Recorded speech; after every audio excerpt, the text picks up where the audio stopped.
I normally finish very early in the morning. This happened about a year ago, and I'll never forget it. It had started as a normal shift. I got there and started taking orders and making cocktails and all the stuff. And 6 hours went by, and it was about midnight when two loud male customers who were in their mid-30s at least came in the bar. They looked like they had been out all day and didn't seem to care what they had said or who they said it to. One of them stood about 6 feet, and he had a slim build. He looked like he was an active drug user or something along those lines. And the other was about 5'9" with an unhealthy build. His face looked shabby, and he had messy hair and yellow teeth. He made me feel uneasy, but I had to do my job. I approached them and asked if they would like to order a drink or anything, and they both just looked blankly at me. I stood there looking at them both silently while music was blaring out of the speakers. I then broke the silence, saying I will come back over in a few minutes to ask again, and I went to another table.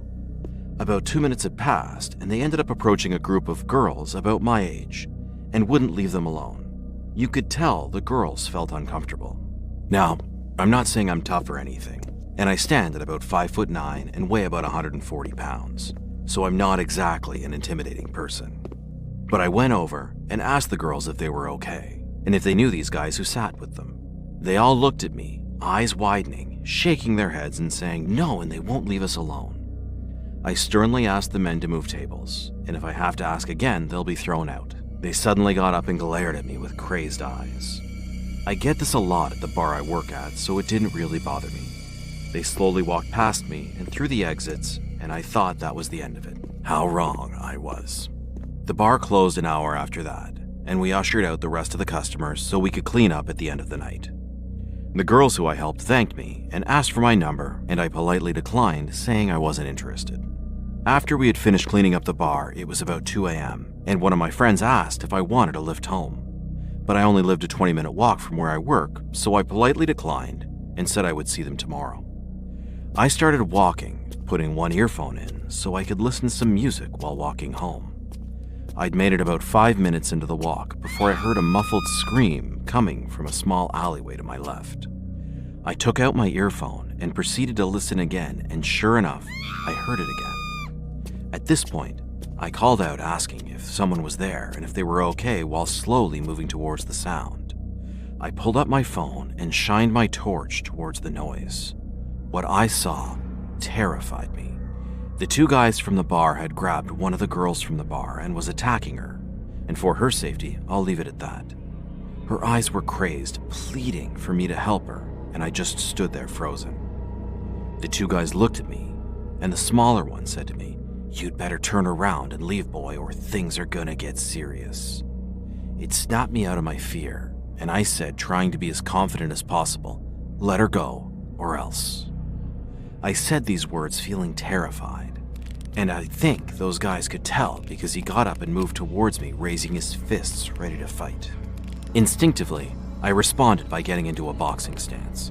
He swung his fist at me, and due to him being drunk, I easily moved out of the way. I clocked him on his temple, and he dropped to the floor, smashing his head against the concrete.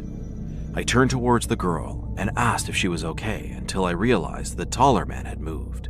He dived at me, tackling me to the ground. I panicked as we rolled around wrestling on the ground for a few seconds, and he pinned me to the ground.